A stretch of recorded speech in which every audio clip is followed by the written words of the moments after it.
মাকে বলেছি আমার সাথে অল্প ডান্স করো না, আমি সুন্দর করে শাড়ি পরেছি, কিন্তু মা তো রেগে ফায়ার হয়ে। নমস্কার, আমি সঙ্গীতা।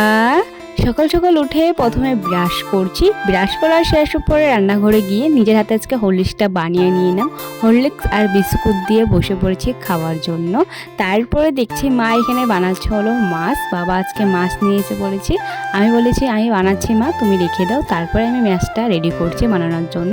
মাছ ভাজা কমপ্লিট হয়ে গেছে, আর এখানে আজকে পেঁয়াজ দিয়ে বানাচ্ছি মাখা মাখা করে। মাছের তরকারিটা বানানো কমপ্লিট করেছি, কেননা খেতে হবে দুপুর টাইমে। রান্না কমপ্লিট করে তারপরে গ্যাসগুলো মুছে নিচ্ছি। গ্যাসটা সুন্দর করে মোছা কমপ্লিট করে নিচ্ছি। গ্যাস মোছা কমপ্লিট হয়ে গিয়েছে। তারপরে এখানে গ্যাসের স্ট্যান্ডগুলো আছে না, সেগুলো সুন্দর করে ধুয়ে রেখে দিচ্ছি।